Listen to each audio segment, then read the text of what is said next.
le CETA est-il de retour? Une conférence du professeur Gus Van Harten sur les tribunaux d'arbitrage, suivie d'un débat politique introduit par Jean Hermès avec Paul Magnette, Benoît Hellings et Charles-Étienne Lagasse. En effet, le CETA pourrait revenir sur la table des décideurs belges avant les élections de 2019 pour approbation suite à l'avis de la Cour de l'Union européenne sur la clause d'arbitrage attendue pour mars ou avril. Pendant ce temps, le CETA a fait des petits. Plusieurs autres traités contenant un système d'arbitrage similaire sont en cours d'approbation par l'Union européenne et la Belgique. 2 ans après la première saison de la saga CETA, le moment est donc venu de rouvrir ce débat. Mais d'abord, un petit rappel de l'action menée par le Parlement wallon en 2016.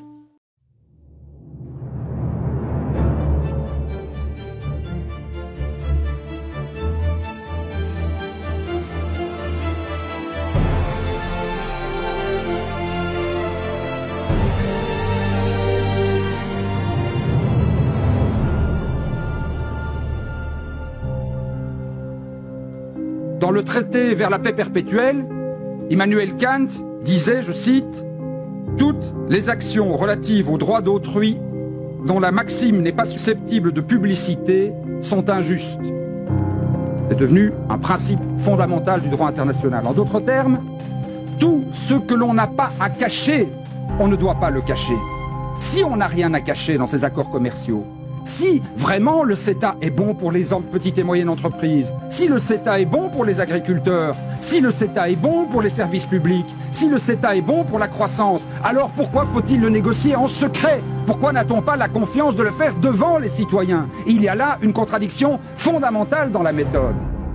En octobre 2016, toute l'Europe était prête à signer ce traité de libre-échange, baptisé CETA, imaginé entre l'Union européenne et le Canada. Toute l'Europe, ou presque. La Wallonie, l'une des fédérations belges, ancien poumon industriel de la communauté européenne, devenue une terre fragilisée et même meurtrie par les nouvelles règles de l'économie, décide le 14 octobre de rejeter cet accord par la voix de son chef de gouvernement, le socialiste Paul Magnette. Comme je m'y étais engagé, formellement devant vous, je ne donnerai pas les pleins pouvoirs au gouvernement fédéral et la Belgique ne signera pas le CETA. Cela faisait 7 ans que les négociations du CETA avaient débuté entre la Commission européenne et les autorités canadiennes. 7 ans où tout avait été planifié, anticipé, filmé, comme en septembre 2014, où pour la première fois, on dévoila les contours du traité aux États membres et aux citoyens européens. À partir de cette date, sur tout le continent, 2 camps se font face. D'un côté, la société civile européenne se mobilise pour alerter l'opinion sur les conséquences de ce traité.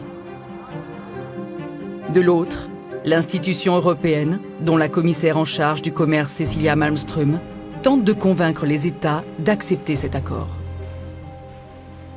Le problème posé par un texte comme le CETA, c'est qu'il est extrêmement technique. C'est un texte qui fait 1600 pages, qu'on ne peut pas comprendre de manière isolée, et par conséquent, le vrai défi est de traduire toutes ces règles techniques pour la société civile et pour les personnes, la population, à qui elles sont finalement destinées et pour lesquelles elles sont d'une importance potentielle énorme dans la vie quotidienne. Le CETA est ce qu'on appelle un traité dit de nouvelle génération. Il ne comprend pas seulement une diminution des droits de douane ou une augmentation des quotas d'exportation, mais il entend également lever la plupart des obstacles réglementaires à l'expansion du commerce. Est-il aussi profitable à la croissance qu'à l'environnement, à l'économie qu'à la santé des consommateurs? Au fil des mois, de plus en plus de citoyens s'inquiètent du futur de leur assiette, comme du devenir de leur travail ou de leur service public. En Wallonie, la bataille s'engagea dès l'automne 2014. Au sein du Parlement, les députés auditionnent des spécialistes pour comprendre les possibles conséquences du CETA sur la vie économique, sociale et démocratique de l'Union. En janvier 2016, il questionne la commissaire européenne du commerce en charge des négociations. L'échange est courtois, mais ne convainc pas. Quelques mois plus tard, les députés menacent de rejeter le texte s'il n'évolue pas. Mais la Commission, sûre d'elle, refuse de changer le CETA et la date de ratification. La crise semble inévitable. La Commission a-t-elle eu une stratégie délibérée de jouer la montre? C'est difficile à dire. La Commission n'a-t-elle pas plutôt tout simplement espéré ou cru que la Wallonie finirait par céder, que les choses se passeraient comme elles se passent toujours, finalement, tout rentre dans l'ordre et les parlements nationaux font ce qu'on leur a demandé de faire. Mais les parlementaires wallons ne sont pas prêts à plier. L'une de leurs interrogations est de savoir si le pouvoir politique pourrait être subordonné au pouvoir de l'argent. En effet, le CETA comprend un mécanisme qui permet aux multinationales de se retourner contre un État en cas d'évolution de ses réglementations. Le 13 octobre 2016, ils interrogent sur ce problème le vice-ministre canadien du Commerce. Face à eux, David Lametti confirme le risque. C'est vrai qu'on doit payer de temps en autre quand on prononce des réglementations ou quand on crée des lois. Le lendemain, alors que toute l'Europe a les yeux rivés sur la Wallonie, Paul Magnette prend la parole. Si nous voulons demain qu'il y ait de vraies normes sociales, si nous voulons qu'il y ait de vraies règles en matière des droits de l'homme, du développement durable, il faut faire un travail de négociation pour obtenir un premier traité qui fixe les standards aussi haut que cela deviendra la norme européenne. C'est ça l'enjeu fondamental du CETA. Et c'est pour ça que nous devons dire non pour négocier. À la tribune, Paul Magnette retrouve le ton de l'ancien professeur d'université qu'il était 10 ans plus tôt. Par le verbe, il se fait le porte-parole d'une société inquiète et demande à l'Europe de tracer un nouvel horizon. Je ne prends pas ceci comme un enterrement, je ne prends pas ceci comme un veto sans condition. Je prends ceci comme une demande de réouvrir de négociations pour que de légitimes attentes d'une société civile organisée, transparente, qui ont été exprimées avec force, puissent être entendues par les dirigeants européens et pour que nous puissions ensemble contribuer non seulement à notre prospérité, mais aussi à reconstruire la confiance politique entre les citoyens et leurs élus. À la fin du discours, une majorité de parlementaires wallons soutient Paul Magnette. 46 d'entre eux décident de bloquer, par leur vote, la ratification du CETA. L'instant est historique. Désormais, l'Union européenne est acculée. Il ne lui reste que 13 jours avant la tenue du sommet au cours duquel le traité doit être signé. 13 jours pour trouver un compromis ou pour faire changer de cap la Wallonie. Les pressions sont venues d'une part des autorités fédérales belges, inévitablement, puisqu'elles aussi étaient mises en cause par les institutions européennes et par les autres États membres comme n'étant pas capables de mettre de l'ordre dans leur ménage. Et ensuite, la pression est venue de l'Union européenne dans toutes ses composantes. La commissaire Malmström, inévitablement le président de la Commission et tout autant le président du Parlement européen. Après une première semaine de négociations, de va-et-vient, de nuits et de petits matins, malgré les ultimatums, Paul Magnette refuse toujours de rentrer dans le rang. À ce stade, pour nous, le document n'est toujours pas suffisant. Quelques heures plus tard, alors qu'au même moment les dirigeants de l'Union, dont le Premier ministre belge, se retrouvent lors d'un Conseil européen, la crise s'amplifie. Chrystia Freeland, la ministre canadienne du Commerce, venue en personne négocier avec Paul Magnette, annonce avec émotion la fin des négociations. Nous avons décidé de retourner chez nous et je suis très triste vraiment. Le lendemain de ce coup d'éclat médiatique, Martin Schulz reprend la main des pourparlers. Le président du Parlement européen reçoit l'un après l'autre Chrystia Freeland et Paul Magnette. Embrassades, petits déjeuners et déclarations, telle est la mise en scène de la poursuite des négociations. Devant les caméras, le CETA semble sauvé. En coulisses, il ne tient plus qu'à un fil. la pression monte effectivement, mais en même temps, la force de frappe, la capacité de la région wallonne à faire accepter son point de vue augmente également de manière considérable, puisque c'est enfin là qu'on comprend qu'il va falloir prendre en compte réellement les exigences de la Wallonie, faute de quoi il n'y aura pas de signature et pas de traité. Le 27 octobre 2016, après d'ultimes discussions, un compromis est annoncé. Aucune ligne du CETA n'a été modifiée, mais de nouvelles garanties sociales, environnementales et juridiques ont été ajoutées aux documents annexes. Le 30 octobre, le Premier ministre canadien, Justin Trudeau, avec 3 jours de retard sur le calendrier initialement prévu, signe le CETA. Comme pour effacer les images des dernières semaines, les photographies officielles avec les différents acteurs se multiplient. Ce jour-là, l'accord de libre-échange est de nouveau sous les projecteurs, reprenant sa marche interrompue. Le non-wallon témoigne de l'importance de la démocratie européenne, qui est, pour ainsi dire, un antidote contre le découragement des citoyens, de leur désengagement. C'est la preuve concrète du fait qu'il est parfois possible de dire non et que la logique propre aux institutions n'est pas toujours et nécessairement inébranlable. 2 ans plus tard, Justin Trudeau tente toujours de consolider l'avenir incertain du CETA, qui pour l'heure n'est que provisoirement et partiellement appliqué, attendant la ratification de nombreux États, dont celle de la France et de l'Allemagne. Paul Magnette, lui, a quitté les bancs du Parlement wallon, une institution qui rappela, en octobre 2016, à l'Union européenne et à ses citoyens que chaque assemblée, quelle qu'elle soit, peut faire entendre sa voix et changer l'histoire de l'Europe. Les citoyens de Wallonie ne se reconnaissent pas dans l'Europe d'aujourd'hui. Ils ne se reconnaissent pas dans cette Europe des marchands et des banquiers, dans cette Europe de la concurrence effrénée, dans cette Europe du dumping qui tire tout le monde vers le bas. Et longtemps, cette déception, ce désamour que nous avons vécu pour l'Europe, fut une déception silencieuse, oscillant entre tristesse et colère. Et puis nous nous sommes réveillés.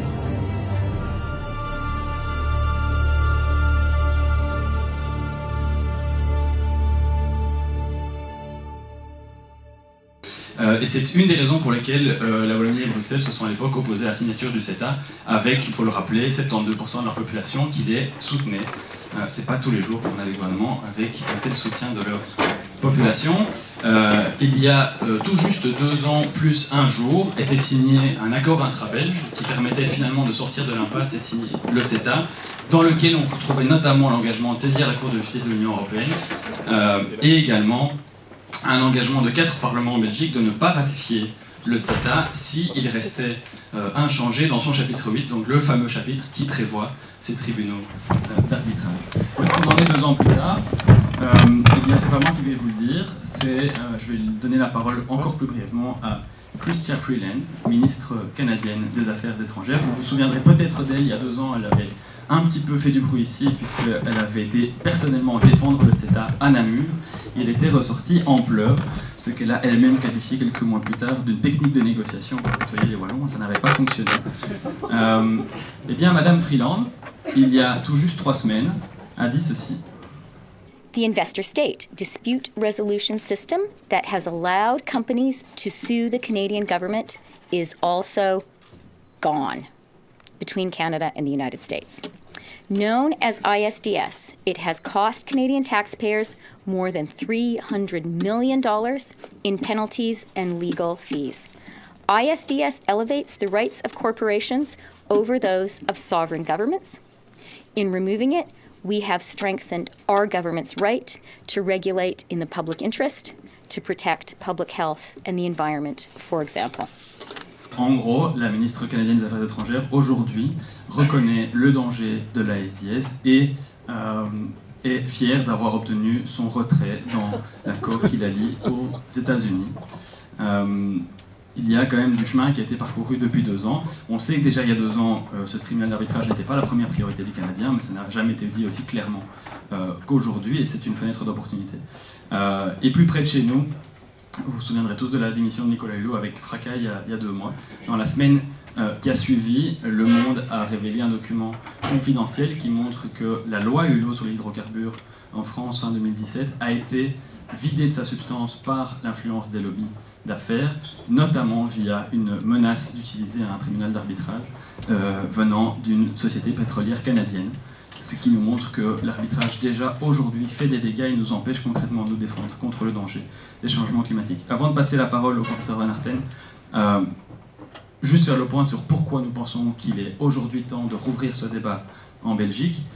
Bien sûr, il y a le CETA lui-même, que 4 parlements en Belgique n'ont heureusement à ce stade pas ratifié. L'avis de l'avocat général de la Cour de justice de l'Union européenne était annoncé pour ce 23 octobre. On vient d'apprendre qu'il a été reporté au 29 janvier prochain. Et l'avis final de la Cour arrivera dans les mois qui suivent. Et il est important de se rendre compte que cet avis sera évidemment très important quant à sa substance et aux conclusions qu'il voudra en tirer, mais il n'y a pas que son contenu qui sera important. Le jour où il sera rendu, ça ouvrira aussi la porte à peut-être de nouvelles décisions d'approbation du CETA dans son ensemble, qui dépasse largement la question spécifique qui est posée à la Cour, puisque si la Cour dit que le CETA est partiellement illégal ou incompatible avec les traités européens, il devra probablement être amendé et re-signé, ou signé dans une forme amendée, dans les jours qui suivent. Et nous avons entendu de nos alliés ailleurs en Europe que la Commission européenne leur a annoncé que c'était déjà pré-négocié avec le gouvernement canadien, que très rapidement on pourra intégrer les modifications nécessaires au CETA et qu'on le re-signera très rapidement pour sauver l'essentiel du traité. Si par exemple la Cour demain nous disait il faut modifier 2-3 éléments de la Cour d'arbitrage et on peut avancer, eh bien cela pourrait aller très très vite, et donc on serait de retour à octobre 2016, puisque la Belgique devrait décider si elle signe ce nouvel accord amendé, et la Wallonie et Bruxelles devraient décider si elles acceptent que le gouvernement belge signe. Donc il est plus que temps aujourd'hui de rouvrir ce débat, et pas uniquement sur la question qui est posée à la Cour, sur la compatibilité avec les traités de l'Union européenne. Bien sûr, la Cour ne répondra pas aux autres questions qui pour nous sont fondamentales, c'est la compatibilité du système d'arbitrage avec la démocratie, avec le développement durable, avec les progrès sociétaux dont nous avons besoin. On nous a beaucoup dit il y a 2 ans, mais qu'est-ce que vous avez contre les Canadiens?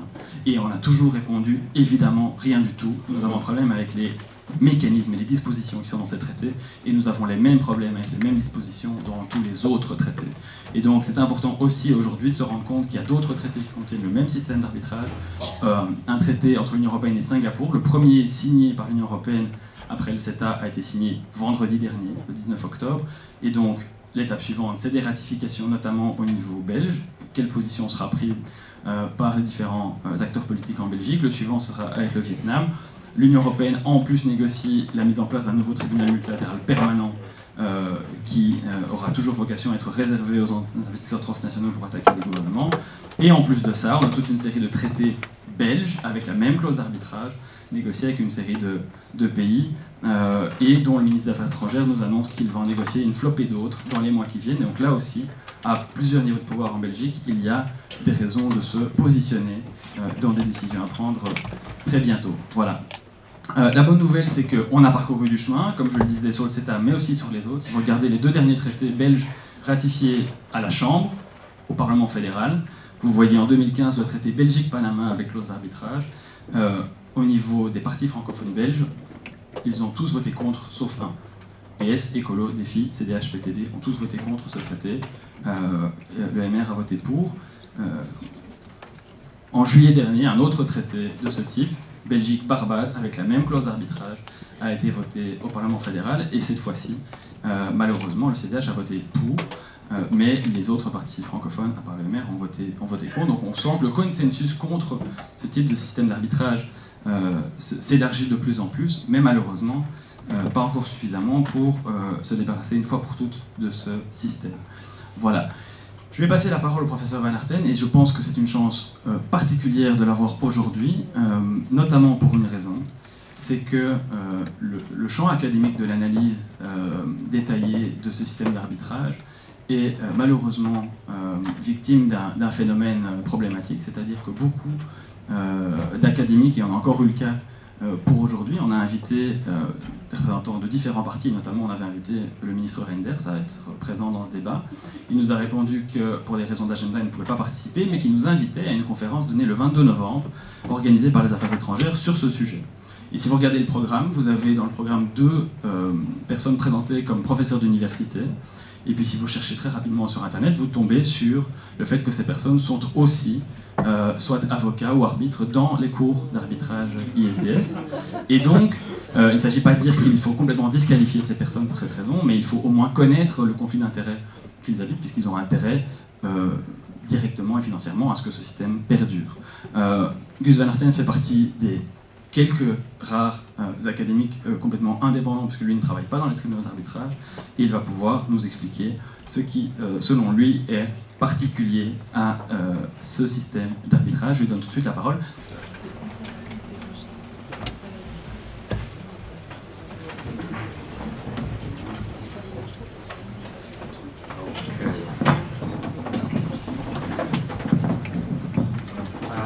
Bonjour à tous et premièrement je voudrais dire merci pour votre attention et patience pour mon présentation en anglais. Pourquoi mon français n'est pas excellent. Désolé. So, I am a Canadian professor of law.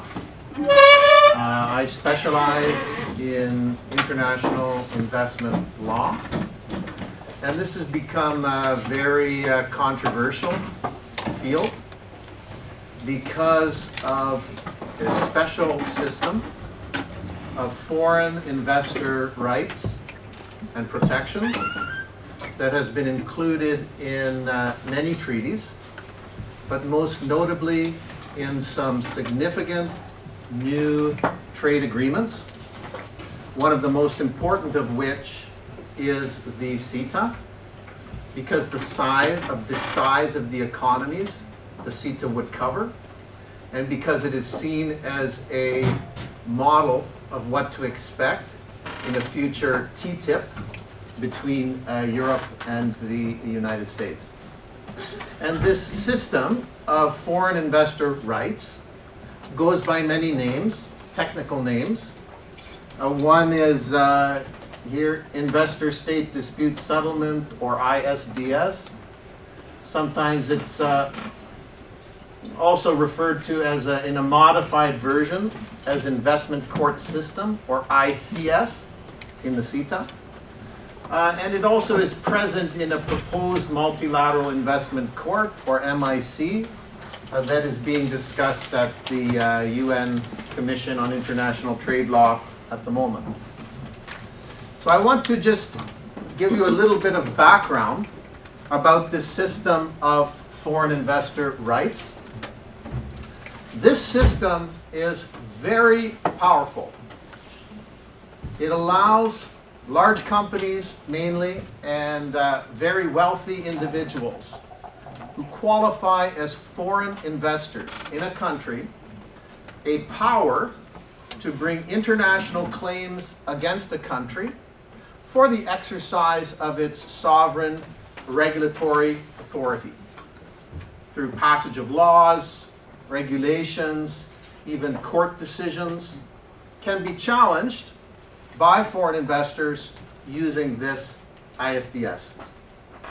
It's a little bit like if we imagine we had a new court for the world. And that court could review anything that a country does. Laws, regulations, and so on. But its only purpose is to protect property rights. And in particular, property rights of foreign nationals. And who are the foreign nationals? Primarily, they're large economic actors in the global economy. And this system, in its original design, this, what I call a world court, did not have judges.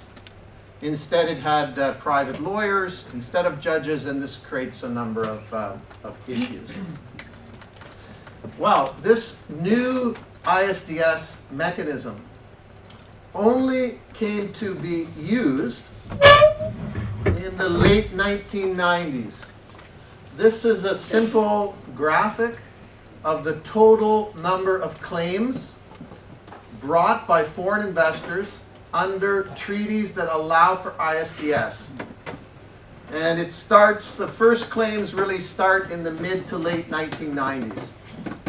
Many of the first claims were against my country, Canada. They were brought by US companies under NAFTA, which is a trade agreement between Canada, the United States, and Mexico, which was ratified in 1994 when I was in my early 20s, like many of you now. And this agreement was concluded before the claims. In fact, most of the treaties were concluded before the claims. Here's when the treaties, the agreements that authorized these claims by foreign investors, here's where they were signed. Early 1990s. This includes NAFTA. Also for Europeans, very important, the Energy Charter Treaty. Authorized ISDS. And those are actually the only two treaties that made developed countries likely targets of ISDS claims. And NAFTA and the Energy Charter Treaty have together generated something like 35% of all the claims, just two treaties, because they allowed claims against Canada and against Western European countries, but only in the energy sector. So that limited treaty coverage generated these claims later. So what we like to say sometimes is that it was a case, in English the word is gotcha. The state, the sovereign, signs the treaties without much knowledge. And then the lawyers say, gotcha. Because now you cannot refuse the compulsory ISDS. The difference now is CETA, TTIP, Trans-Pacific Partnership. They're all being negotiated after the claims. So there's not the same excuse for including ISDS based on insufficient knowledge about how foreign investors would use the treaties and how the lawyers who apply the treaties would interpret them in expansive ways that tend to favor, in general, the claimant perspective, the perspective of the foreign investor. So that's a little bit of background of this system, which is still kind of new in international law, and still a treaty network that is incomplete. Now, I would like to highlight, for most of my presentation, the four key criticisms of ISDS. And I will identify whether these criticisms also apply to ICS in the CETA and the MIC, Multilateral Investment Court proposal. Okay? Because there are some significant changes between ISDS, old ISDS, and ICS in the CETA. Okay? Stop me anytime if you want to clarify or ask a question. So the first is, I just call this, it's very simple, the new price tag on democracy. Because ISDS is powerful for one reason, because it allows for foreign investors to access public compensation for sovereign conduct of the state in circumstances that are much broader than what we see in international law generally and in domestic law. So what this does is it creates a risk for the state, a financial risk, when the state is thinking about making a law, a regulation, anything a big foreign investor doesn't like.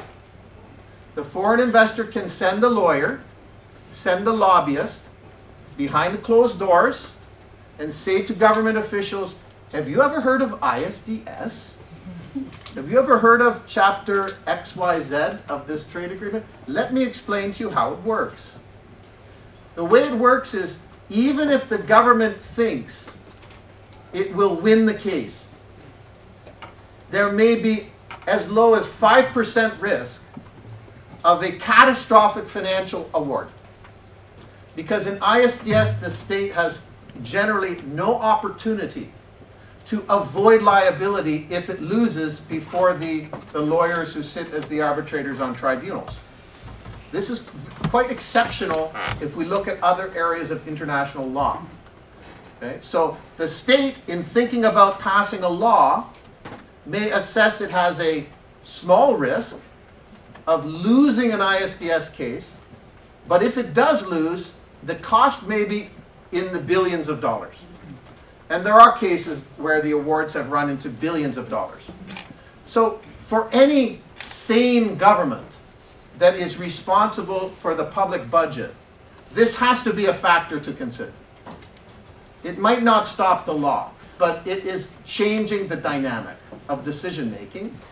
And I've done a lot of research on this in Canada, on how the internal decision making shifts in favor of the foreign investor interest. And sometimes this is a general law that has benefits, costs for many different actors, but only the foreign investor can show the decision maker the new price tag for democracy. You can pass the law, but it might cost you a lot of money. So it's the first criticism.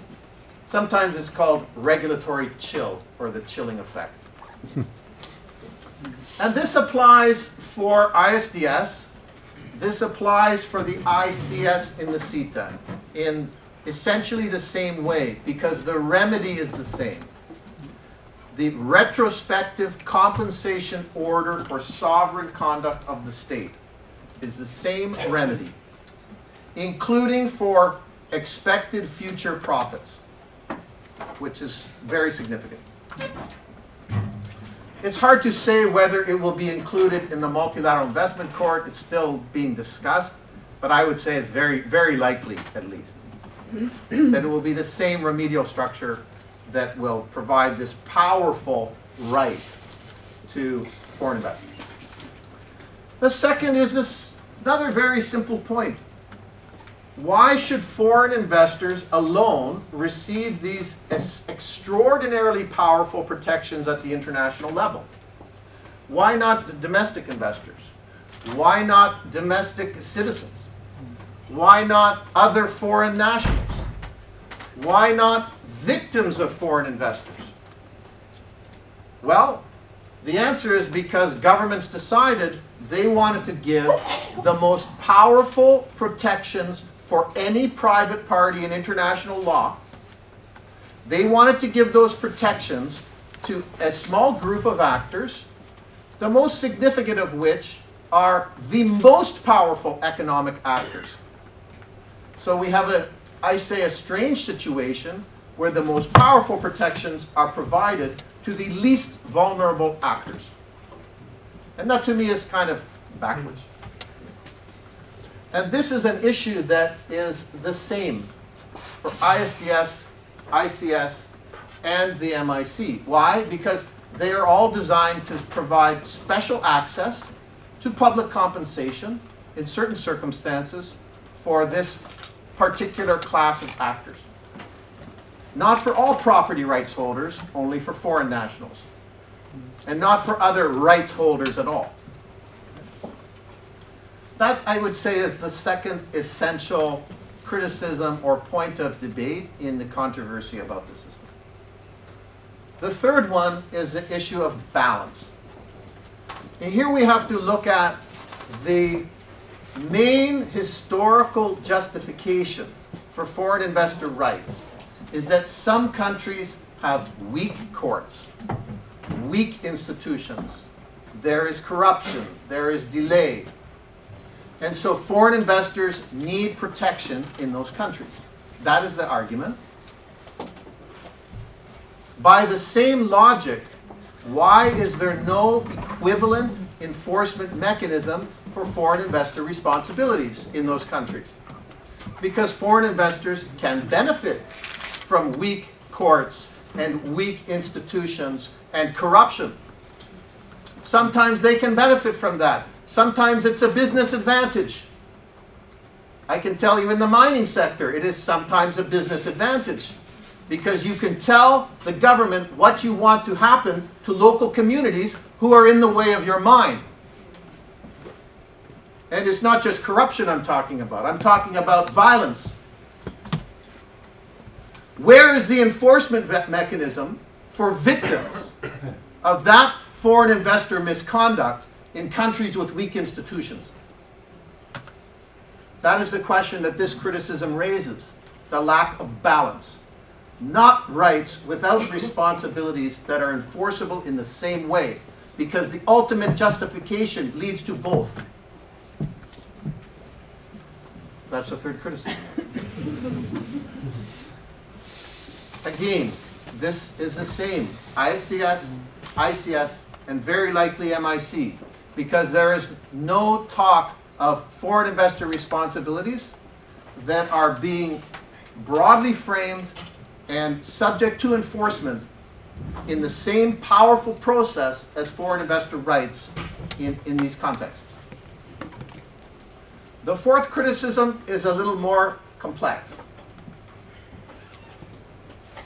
I mentioned at the beginning, it's a funny thing to have a kind of like a world court, but without judges.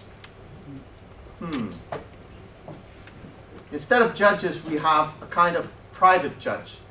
It's a little bit simplistic, but essentially a private judge who's appointed case by case, called an arbitrator. In many cases, arbitration is very good, where in commercial arbitration, in labor arbitration, sometimes in family disputes, both sides agree, we trust this person to resolve our dispute. We don't want to do it in the court. We want this person to resolve our dispute for us. I say, let them do that. They will have confidence in the outcome. It may be faster, it may be cheaper. Whatever the reason, if they are both informed, if there's no great disparity of bargaining power, I say, good. Arbitration is a good process in many contexts, not in this context. Why? Because this is an asymmetrical context, one way. Only foreign investors bring claims against countries, not vice versa. Right from the start, you just created an economic interest of the judge in encouraging claims by one side.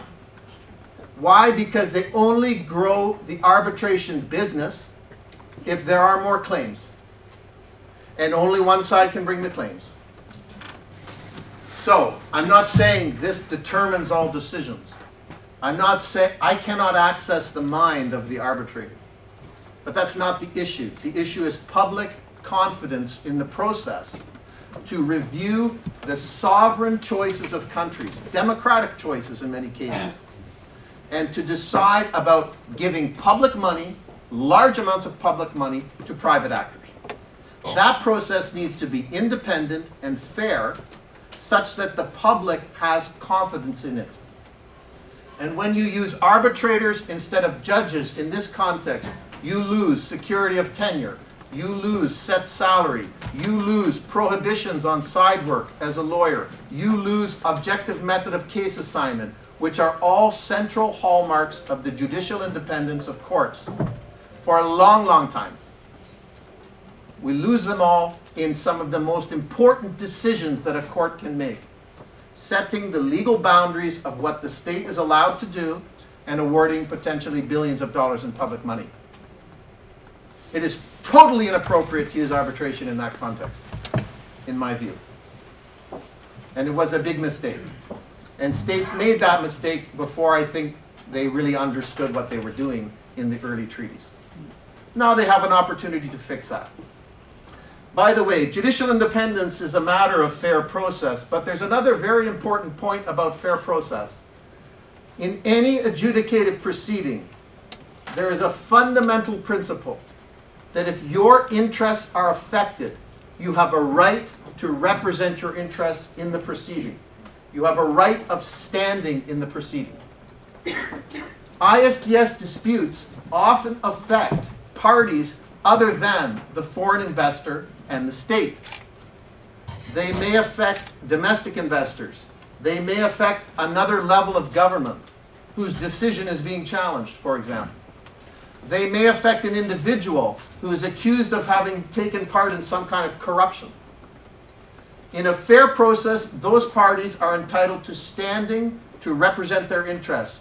In ISDS and ICS, and I'm not sure about the MIC, they are denied that very basic right. That is fundamentally unfair. And it is another problem that arises from using arbitration instead of a judicial process. So that's why I say these concerns apply for ISDS and partly for ICS and MIC. Because I give full credit, in Europe, you have taken steps to fix much of the problems with judicial independence. Not all of them, unfortunately, but most of them in the ICS, in CETA. And that was a reform that came from Europe. So I applaud that.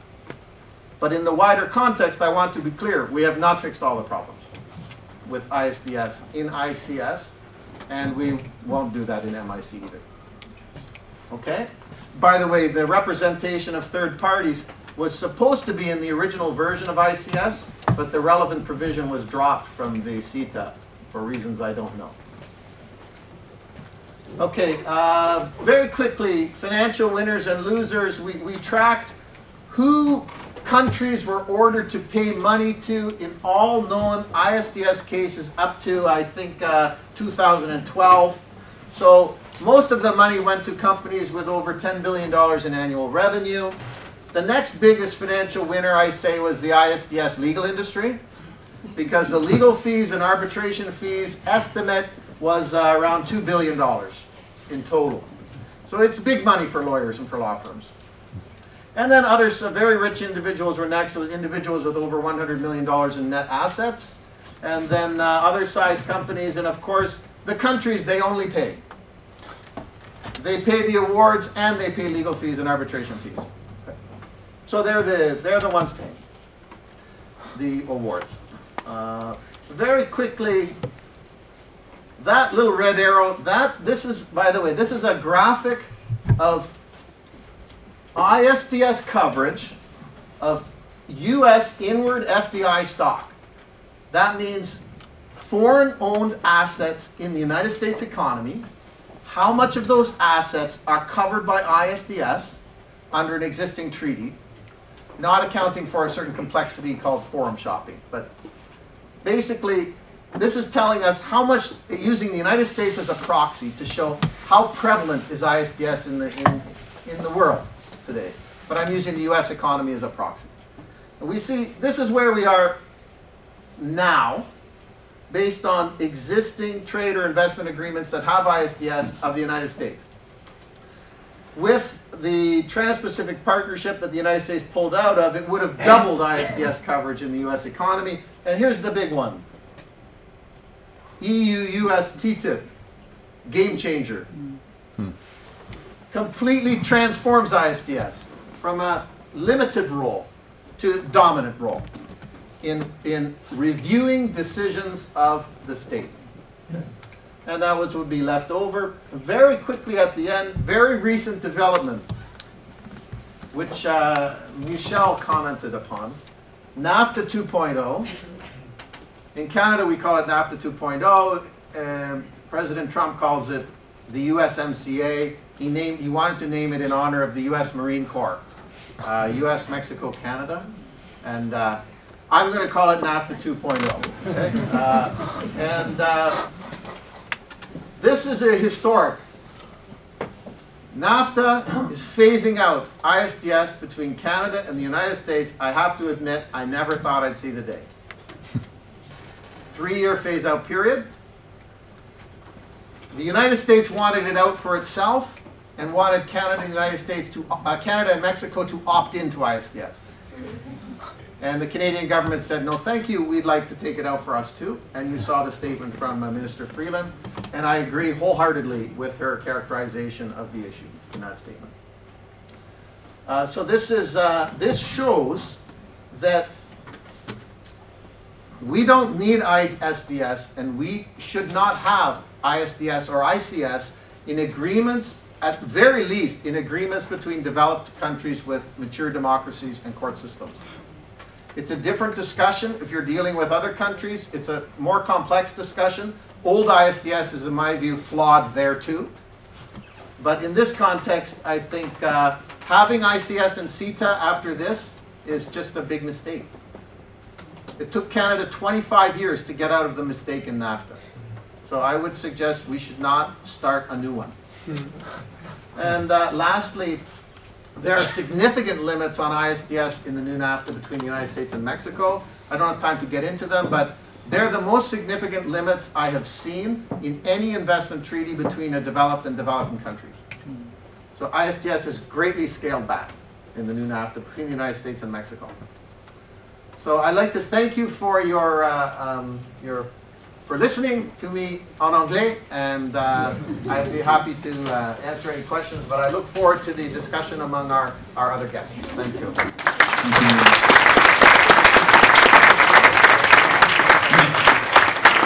Merci beaucoup, professeur. Je pourrais l'écouter pendant des heures, mais le programme est très serré, donc on va passer au débat, et je vais appeler pour l'introduire Jean Hermès, président du Conseil intermutualiste national, pour nous expliquer, pour ramener peut-être le débat dans le contexte belge, qu'est-ce que les mutualités encourent comme risque très concrètement avec l'arbitrage international. Et on peut peut-être déjà inviter notre panel aussi à monter sur scène et à prendre place sur les différentes chaises. Voilà, Jean, je te donne la parole. Merci. Donc effectivement, le Collège intermutualiste national, qui regroupe l'ensemble des mutualités de Belgique, ont dès le début montré leur opposition au CETA, et particulièrement en raison de cette clause d'arbitrage. Et donc, juste pour illustrer ce que ça pourrait signifier en termes de détricotage de la sécurité sociale et de notre système d'assurance maladie obligatoire, je vais vous donner quelques exemples.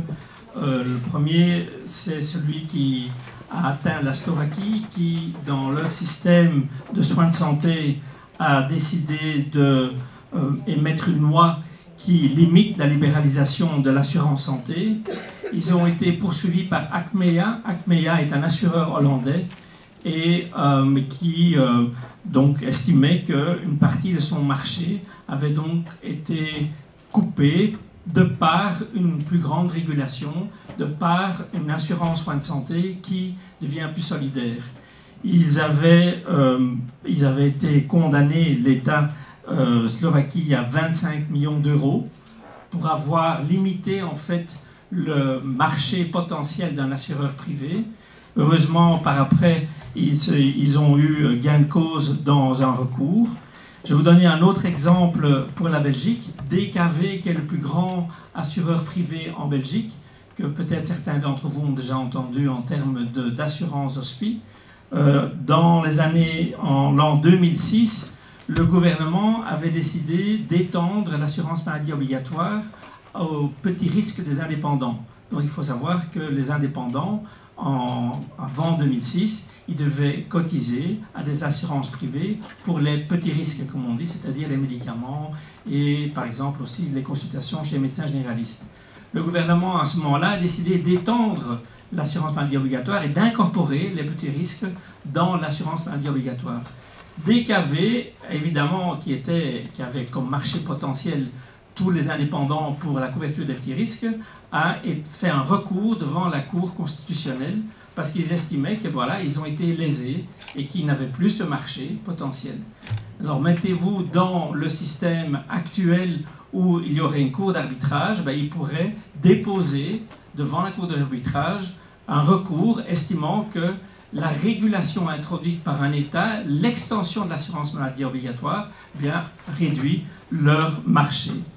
Et un autre exemple que nous avons vécu, toutes les mutualités au début des années 2000, où nous avons été attaqués par les assurances hospitalisation privée, parce que nous intégrons dans la cotisation obligatoire, qui est une cotisation solidaire qui est payée par tous les Belges à leur mutualité. Dans cette cotisation, il y a une assurance hospitalisation solidaire, c'est-à-dire qu'elle n'exclut personne, que tout le monde paye la même prime, donc il n'y a pas de segmentation, et elle ne limite pas, non plus, elle n'a pas de questionnaire médical. Et donc les assureurs privés ont estimé qu'ils étaient lésés par cette initiative qui entre parfaitement dans les principes de l'intérêt général, puisque c'était les services d'intérêt général qui ont bénéficié d'une certaine protection et nous permettent aux mutualités de rendre des services obligatoires. Les assureurs nous ont établi un recours, mais au niveau européen. Ça a été une longue bataille et in fine, l'Europe, la Commission européenne, a reconnu les mutualités dans ce service qui est un service d'intérêt général de par sa définition. Et donc ici aussi, de par cette initiative solidaire, on introduit une accessibilité aux soins, on permet une plus grande solidarité entre les personnes qui sont malades et celles qui sont en bonne santé et entre les revenus aussi. Et ici, l'Europe, la Commission européenne, a finalement concédé que ceci, effectivement, pouvait être maintenu en Belgique parce que, entre autres, ça répondait à la définition du service d'intérêt général. Imaginez demain si, effectivement, de nouveau, les assureurs avaient l'occasion de présenter ce type d'initiative devant une cour d'arbitrage. Allons plus loin maintenant, parce que c'est un débat qui va arriver bientôt. Vous avez tous entendu autour de vous les problèmes qu'il y a sur les suppléments d'honoraires en milieu hospitalier. Il faut savoir que ce marché des assurances représente 1,6 milliard d'euros. On ne sait pas si on se rend compte de ce cas. Donc les assurances privées et ainsi que les mutualités présentent aujourd'hui des couvertures pour les suppléments d'honoraires, particulièrement en chambre à un lit. Ceci nous conduit en fait vers une forme de médecine duale. Vous avez tous entendu déjà parler de cas où un médecin refuse d'intervenir ou d'opérer parce qu'on ne choisit pas la chambre à un lit, ou encore qu'on postpose certaines consultations si on ne va pas à son cabinet privé. Donc en fait, ce mécanisme de supplément introduit une forme de médecine duale, mais pourtant c'est un grand marché très juteux, 1,6 milliard d'euros, dont de nouveau DKV est un des grands acteurs. Bien, nous croyons, et l'ensemble de mutualités, que ce système nous conduit vers une dérive de notre assurance maladie et nous allons proposer de supprimer définitivement la possibilité de facturer des suppléments d'honoraires à l'hôpital en ayant une compensation qui sera en partie reprise dans l'assurance maladie obligatoire via le mécanisme de sécurité sociale. Je suis certain que si on dépose ce type de proposition, forcément, qu'est-ce qui arrive? C'est qu'on coupe complètement le marché des assurances privées. Et donc, de nouveau, si effectivement il y avait une possibilité de recours, DKV en particulier, qui est une entreprise assurantielle multinationale, puisqu'elle est surtout active en Allemagne, mais via le groupe Allianz dans beaucoup d'autres pays, pourrait dire, ben voilà, cette initiative d'extension de l'assurance maladie obligatoire, de régulation, parce que c'est ça qu'on parle, régulation, c'est-à-dire interdire les suppléments ou les plafonner, bien en fait ça me coupe une partie de mon marché et donc vous prenez une initiative qui va à l'encontre des intérêts commerciaux de cette assurance.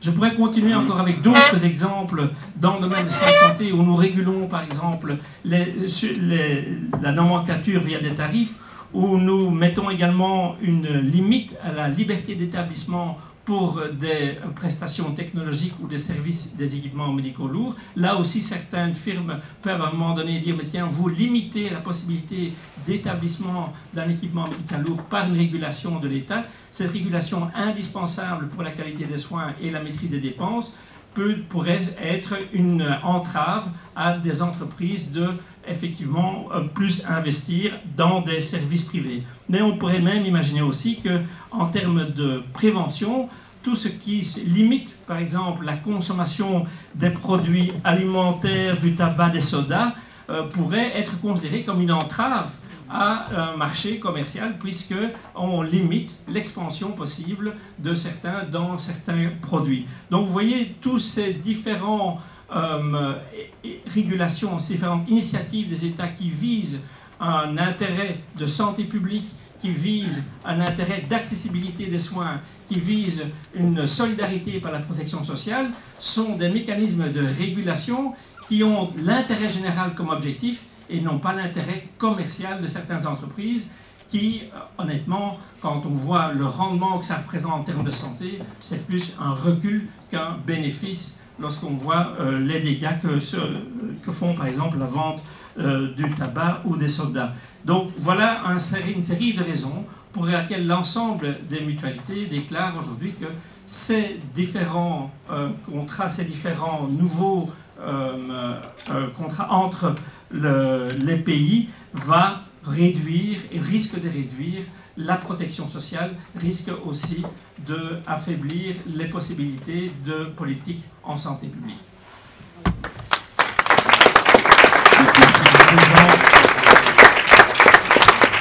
Merci beaucoup d'avoir replacé le contexte et désolé pour le timing qui court. Voilà, il nous reste 30 minutes pour le débat.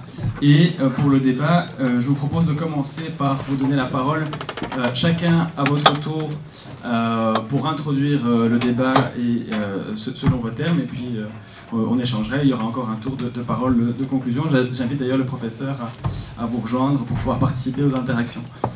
Pour lancer le débat, je mets simplement 3 questions sur la table qui découlent directement de tout ce dont on vient de discuter. La première, elle semble évidente, c'est est-ce que les partis que vous représentez, pensez-vous, pourraient s'engager à simplement refuser à l'avenir de soutenir tout traité qui contient une version ou une autre de ce mécanisme de règlement des différends, que ce soit ISDS, ICS ou l'accord multilatéral, en tout cas sur base du mandat actuel, qui ne rencontre pas les conditions qu'a posé le professeur Van Harten. La deuxième question est une version concrète de la première, c'est-à-dire on décline la question par rapport aux différents traités, que ce soit le CETA s'il contient encore un mécanisme de ce type, le tribunal multilatéral dont la négociation ne peut continuer sur base du mandat actuel, et les traités de la Belgique et de l'Union européenne avec l'Indonésie, Panama et d'autres négociations qui sont annoncées. Pourriez-vous vous engager à ce que ces traités ne puissent pas voir le jour et entrer en vigueur s'ils contiennent ce mécanisme?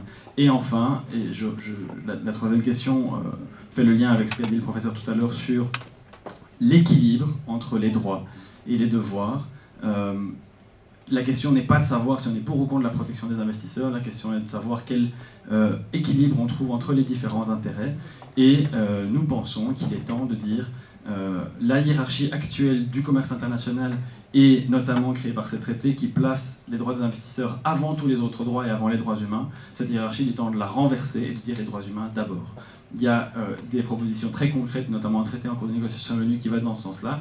Est-ce qu'on ne pourrait pas dire d'abord protégeons les droits humains efficacement et ensuite on pourra discuter de la protection des investisseurs? Je propose de commencer le débat en donnant la parole à Monsieur Lagasse. Merci. Je suis le président du centre d'études Jacques Georgin du parti Défi. Donc la réponse est effectivement le passé, notre passé l'a illustré, que nous avons émis les plus nettes réserves à l'égard des positions de la Commission européenne et de tous les systèmes, type bien entendu SIS, et même la formule soi-disant améliorée par la Commission européenne. Notre centre d'études a fait appel à un cabinet international d'avocats, qui sont aussi des académiques, et ceux-là, ils ne sont pas de l'acabit de ceux que M. Renders invite au mois de novembre, et ils nous ont fait un rapport extrêmement inquiétant, que je ne vais pas vous détailler ici, mais je vais quand même vous donner 2 points importants qui nous ont amenés à, bien entendu, conseiller à nos parlementaires de s'abstenir, d'être défavorables par rapport à l'assentiment, et donc ces positions ont été relayées dans les différents parlements. Mais pour vous informer, les 2 points sur lesquels il nous a attiré notre attention, et que le professeur d'ailleurs Van Hartman a lui-même évoqué, c'est la rupture de l'égalité des citoyens devant le droit. Parce qu'on donne aux investisseurs le droit d'agir que l'on ne donne pas aux opérateurs économiques internes. Alors qu'on ne voit pas de risque particulier que ces étrangers, ces investisseurs étrangers courraient en Europe par rapport aux nationaux. Deuxièmement, très important, donc la question que nous avions posée et qui a été posée par la suite à la Cour de justice, c'est quelles sont les contradictions entre le CETA et le droit primaire européen. Autre élément, mais fondamental, c'est que la création d'un tribunal des investissements, même sous la forme proposée par la Commission, remet en cause le monopole de la Cour de justice européenne, qui a jusqu'à présent le droit, et à titre exclusif, de contrôler au niveau européen la validité, l'interprétation du droit européen. Et donc on crée à côté une juridiction qui n'est pas tenue de poser les questions préjudicielles à la Cour de justice européenne, et qui donc va devoir traiter du droit européen. Donc cet élément-là est tout à fait négatif. On a vu dans un précédent, quand l'Union européenne a voulu adhérer à la Convention des droits de l'homme de Strasbourg, que la Cour de justice a dit « mais qu'est-ce que c'est que cette histoire-là? Mon monopole aussi est corné parce qu'une autre cour, la Cour de Strasbourg, va pouvoir intervenir. » Donc je fais bref.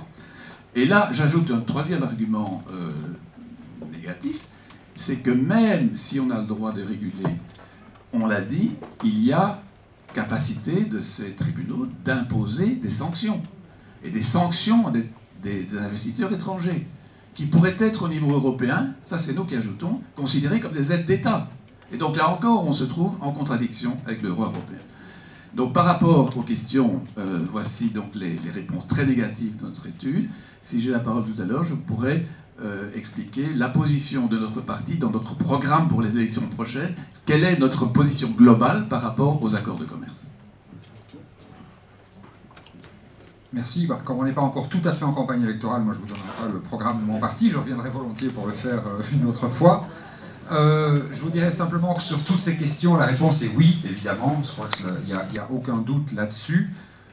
L'exposé brillant et extrêmement clair du professeur Van Harten le montrait très bien. Le principe même d'une juridiction qui n'est ouverte que aux investisseurs pose un problème d'égalité de droit fondamental. On peut renforcer autant qu'on veut les garanties judiciaires, ça continue d'être un problème. Pourquoi une catégorie de justiciables, ceux qui sont déjà les plus riches et les plus forts, auraient-ils droit à une juridiction qu'on ne peut qualifier que de juridiction d'exception? Donc ça, c'est parfaitement clair.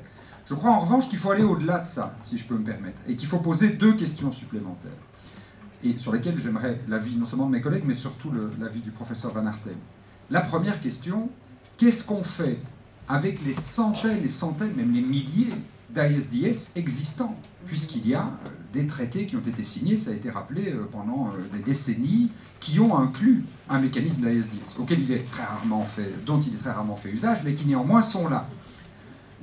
Comme ministre-président, j'ai bloqué le CETA, mais j'ai aussi bloqué, ça a eu beaucoup moins de succès politique et médiatique, mais l'Union économique belgo-luxembourgeoise Panama, parce que c'était une demande pressante du ministère des Affaires étrangères relayant la région flamande, pour une raison très simple, une grande entreprise flamande bien connue, De Nul, qui est une des plus grandes multinationales belges, richissime, qui fait une entreprise de dragage, donc qui construit des ports, des canaux, etc., a d'immenses chantiers au Panama, à ouvrir pour des milliards d'euros, et souhaitait activer et en même temps approfondir le mécanisme d'arbitrage prévu dans cet accord, au cas où le gouvernement du Panama menacerait ses intérêts. Et donc on a dû bloquer ça pendant très longtemps. J'avoue que je ne sais pas où ça en est aujourd'hui, puisque je ne suis plus aux affaires, mais on l'avait très longtemps bloqué. Mais ça pose donc la question du stock existant. Non seulement il n'en faut plus de nouveau, mais qu'est-ce qu'on fait avec tout le reste? J'ai eu la chance de rencontrer aux États-Unis tout un mouvement qui est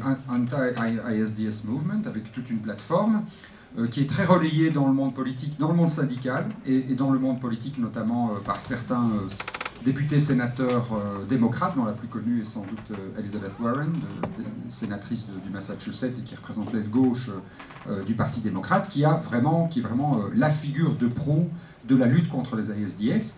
mais ça pose une vraie question de stratégie politique. Comment fait-on pour démanteler tous ceux qui sont encore là?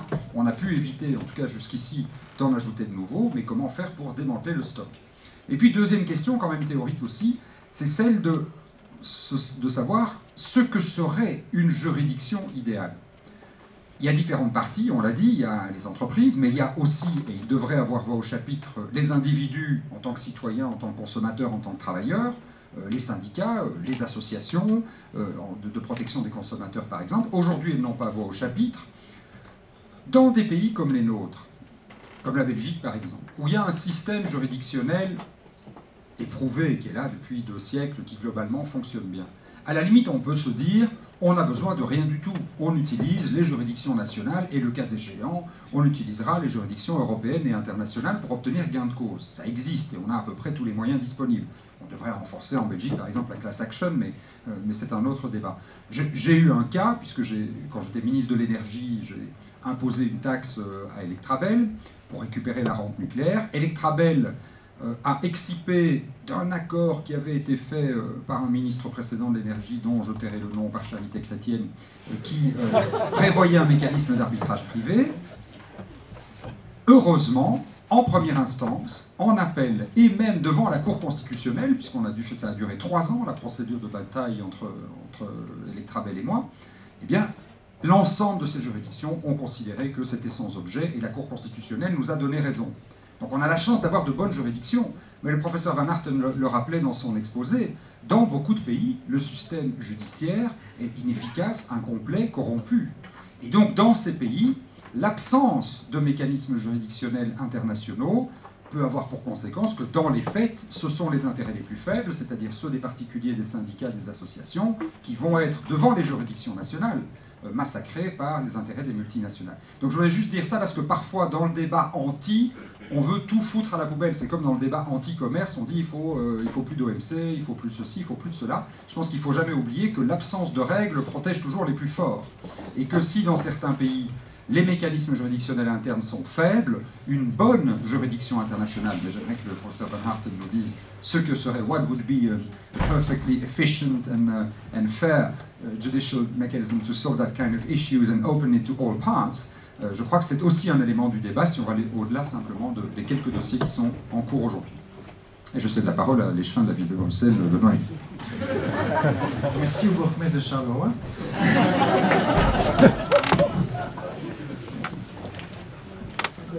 Merci d'avoir organisé ça.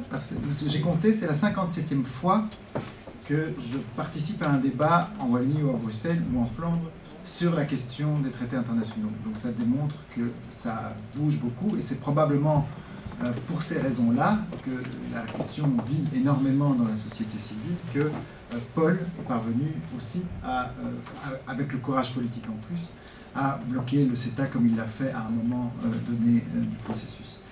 Est-ce que, pour répondre aux 3 questions, donc 3 fois pour les écologistes, écolo et Groen, c'est important, pas seulement écolo, mais Groen aussi, parce qu'en Flandre, le débat est de nature fondamentalement différente. Je réponds donc non, non, oui, oui, à toutes les questions. Oui, refuser la ratification, donc oui. Mais je ne m'y oppose pas, ou nous ne nous y opposons pas seulement pour des questions liées à l'ISDS ou à la justice sur mesure, mais sur la question même fondamentale qui se pose dans la signature de traités de libre-échange, à savoir, est-ce que ça a un sens politique quand on veut privilégier les circuits courts, en particulier en matière d'alimentation et d'agriculture, de signer des traités avec des États qui sont extrêmement lointains? Je pose la question, je ne vais pas y répondre, ce n'est pas le sens du débat ici, mais la raison de s'opposer à ce type de traité n'est pas seulement juridictionnelle, elle est aussi politique. Et pour nous, privilégier les circuits courts est essentiel, surtout en matière d'agriculture. Quel sens ça a d'importer des tonnes de soja du Canada ou des États-Unis pour les faire manger par nos vaches ou nos cochons? Ça, c'est une question que je pose ici, mais qui n'est pas le cœur du débat. Alors, ce qui est important ici, sur le problème des juridictions spécifiques pour les multinationales, c'est que c'est la primauté dont Michel a parlé, des droits humains, des droits sociaux, des droits environnementaux sur le droit des investisseurs. Et en fait, depuis l'insuccès ou les difficultés rencontrées par le processus de Doha, instituant l'OMC, les représentants des grands acteurs économiques européens, essentiellement Business Europe, mais aussi d'autres d'Amérique du Nord, ont travaillé à la mise en œuvre de mécanismes spécifiques, comme la ISDS, qui est devenue ICS, et puis peut-être un jour le AMC. Et c'est très visible, à partir du moment où les pays du Sud ont bloqué le processus de libéralisation au travers de l'OMC, à la fin des années 90, sont nés tous ces projets d'accords commerciaux sur mesure, à commencer par l'énorme projet de TTIP.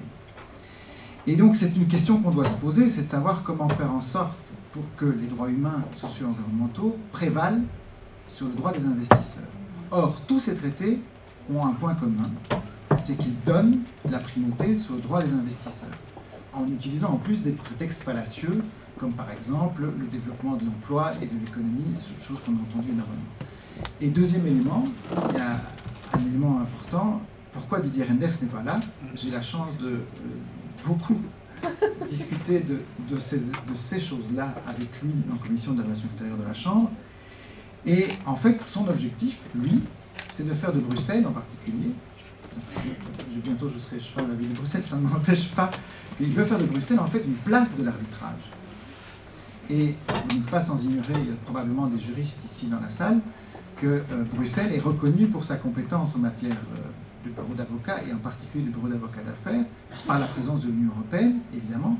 Mais l'objectif économique de la généralisation des processus d'arbitrage est aussi de faire de Bruxelles un lieu où la compétence est, et donc de créer de l'activité économique, si vous voulez, dans l'arbitrage. Et vous avez vu, avec le professeur Van Harten, que c'est un business florissant. Donc on va un jour nous vendre, d'un point de vue belge, la défense ou la promotion de l'arbitrage comme une façon de créer de l'emploi ici, à Bruxelles en particulier, et en Belgique en général. Voilà. Merci beaucoup. Il y a des questions qui ont été adressées directement au professeur Van Harten, donc je propose de lui donner la parole pour y répondre. Et avant ça, une petite précision pour répondre à la question de M. Magnette. Le traité UBL-Panama a malheureusement été ratifié en juillet dernier par la nouvelle majorité MRCDH en Wallonie, malgré tous nos efforts pour les en empêcher. Et donc il ne reste que Bruxelles, où 2 des 3 partis représentées ici sont dans la majorité. Et donc il y a vraiment un rôle important à prendre pour Bruxelles, pour prendre un rôle de premier plan que malheureusement la Wallonie ne peut plus jouer. Et donc sur le système idéal de règlement des différends, ou pourquoi pas un autre système qui permettrait de régler les problèmes posés, je donne la parole pour ça. Thank you very much to the other guests and presenters. It was a real pleasure to be here with the 3 of you and my fellow presenter, Revere. So a very good and important question for sure from Mr.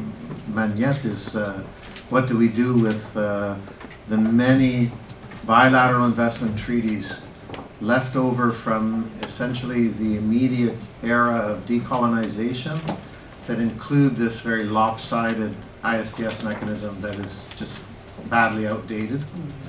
It's difficult because these treaties were designed to be locked in. So they often have minimum terms or a limited window to terminate the treaty. So first of all, the first step is to look in the bilateral relationships, especially where you have a country that has more political clout. If it is willing to genuinely replace ISDS with something that is balanced, respectful of domestic institutions, addresses concerns about regulatory chill, and has an independent and fair process, then there can be a role for such a thing in relations between developed and developing countries, even though foreign investors can still protect themselves in their contracts. any foreign investor who has a project anywhere can contract with the government for ISDS. So really, foreign investors who want it in the treaty, it's because they don't want to have to deal for it in the marketplace. It's asking for protection from the state. But even if a government wanted to have treaty-based ISDS, it has to be reformed at a deep level, and that starts bilateral relationship one at a time. Unfortunately, there's not the political space for that in many countries. And the limited political space forces others to focus on blocking a massive expansion of ISDS. But perhaps we'll soon be at the point where there is more space to have international process that has a variety of conditions that I've laid out in my work, and that unfortunately there just doesn't seem to be the political space for those right now in the discussions at UNCITRAL of the MIC. But I would suggest that that would be the best solution. But, you know, I'm an academic, so I could go on for another hour, but I want to leave the details. On me dit qu'il y a un cours qui commence à 14h, donc on va on est très serré, et j'ai promis aux intervenants d'avoir un tour de conclusion, donc si vous voulez échanger avec eux, ce sera devant l'auditoire après. Je vais leur donner la parole tout de suite. Juste deux précisions. Le fait que, et c'est quelque chose parfois qu'on oublie, tous ces traités, dans leur état actuel, contiennent à côté du mécanisme investisseur-État un mécanisme de règlement des différends d'État à État. Mécanisme qui existe aussi à l'OMC, qui existe dans les traités commerciaux, et qui, dans tous ces autres contextes-là, a l'air d'être parfaitement suffisant. Et donc, si on supprime l'ISDS, c'est pas comme si on se retrouvait sans aucune règle et sans aucun mécanisme pour les faire respecter.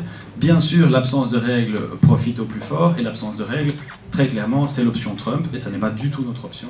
Nous demandons des règles plus justes et des mécanismes plus justes pour les faire respecter. Ceci étant dit, je propose qu'on reprenne dans le même ordre un tour de conclusion, où vous aurez du coup, vu le temps qui nous reste, entre 2 et 3 minutes chacun. Mais très brièvement, je vais répondre à la question de Paul Magnette. Notre réponse est la suivante.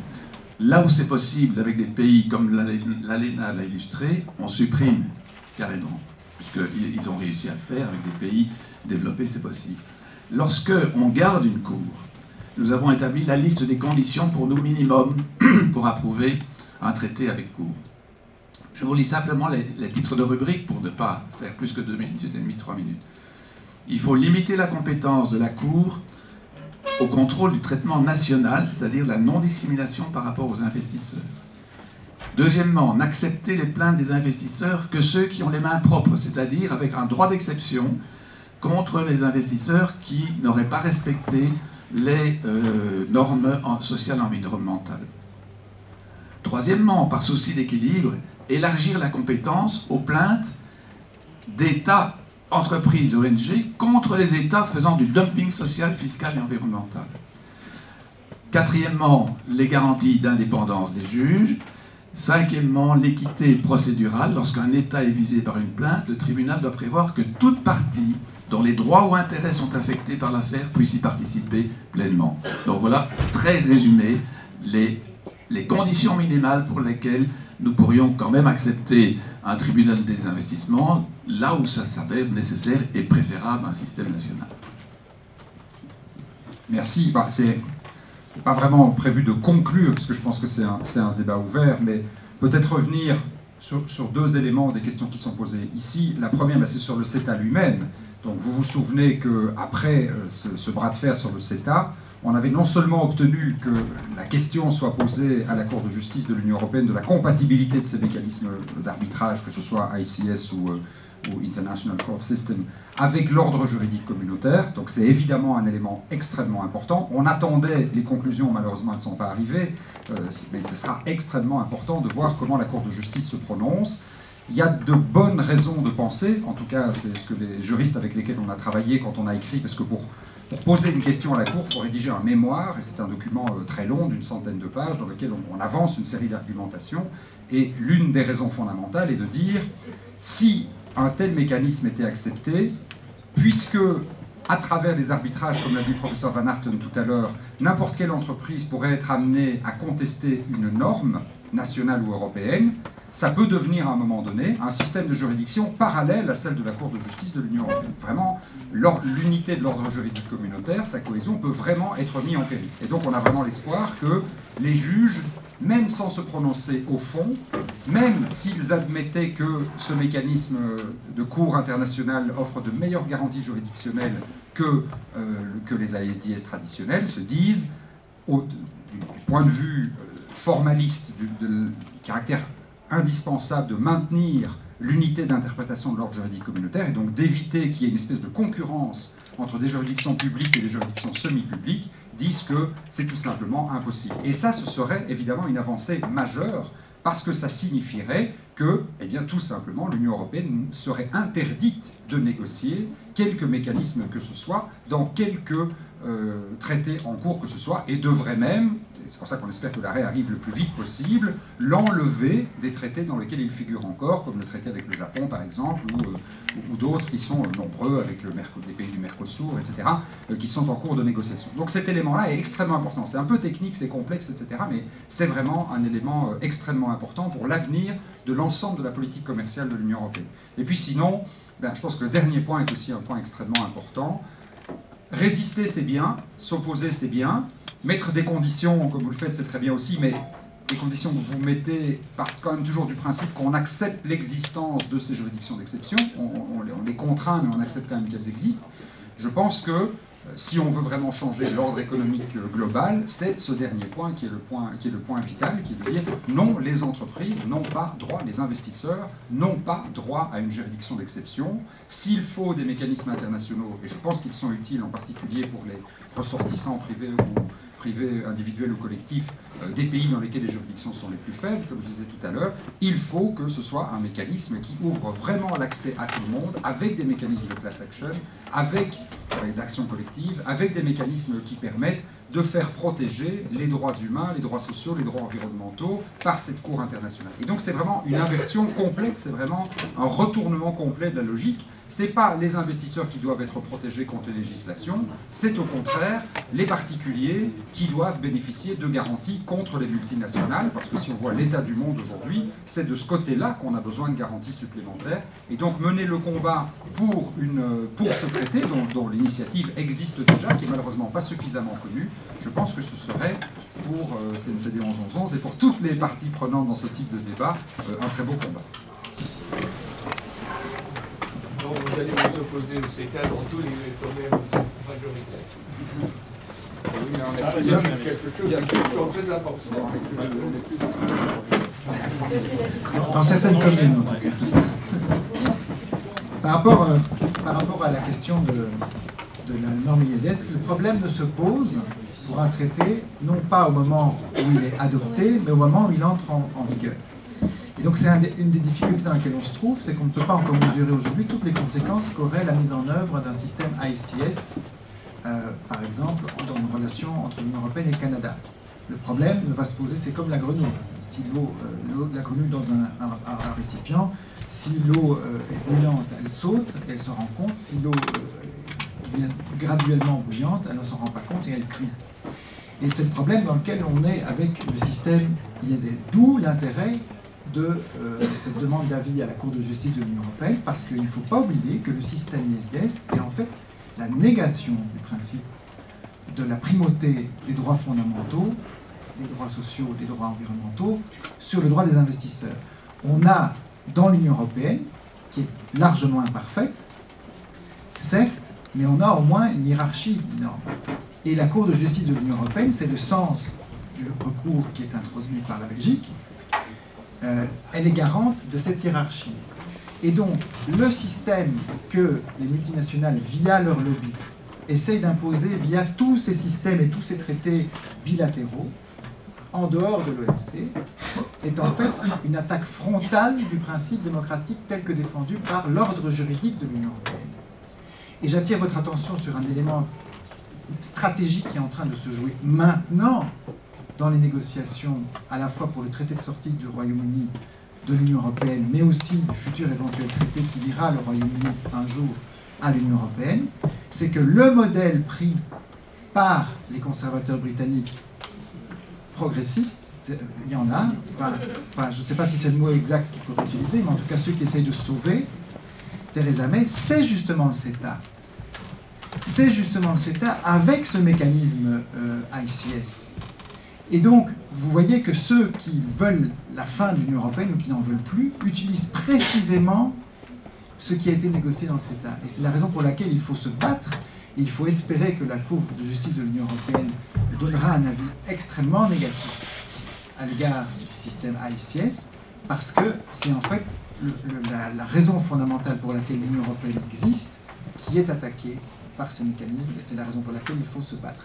Espérons que la combinaison à la fois du CETA, de la contestation du système ICS et du Brexit fera se rendre compte aux Européens du système démocratique et relativement progressiste dans lequel ils vivent encore. Et de pouvoir s'appuyer là-dessus pour plus tard se battre pour d'autres droits et la primauté d'autres droits sur, en tout cas, le droit des investisseurs. Merci beaucoup. On est tout juste dans les temps pour clôturer et laisser la place. Je voudrais, avant qu'on vide la salle, remercier chaleureusement l'Institut d'études européennes, Eyes on Europe, le Cercle du libre examen de l'ULB et l'ULB de nous accueillir. Un grand merci à nos intervenants qui se sont libérés dans leur programme très chargé, et un merci tout particulier parce qu'il est possible que dans les mois qui viennent, il faille se remobiliser. Si certains, par exemple en Wallonie, je ne sais pas, décidaient demain de ratifier le CETA ou de le signer ou de le re-signer dans une version qui inclut encore des éléments inacceptables, peut-être qu'il faudra se remobiliser. Et donc, un merci très particulier à vous. C'est la première fois depuis 2 ans qu'on a une salle aussi remplie pour parler de ce sujet. Je pense que c'est de très bon augure pour les prochaines mobilisations qui pourraient s'avérer nécessaires. Merci beaucoup.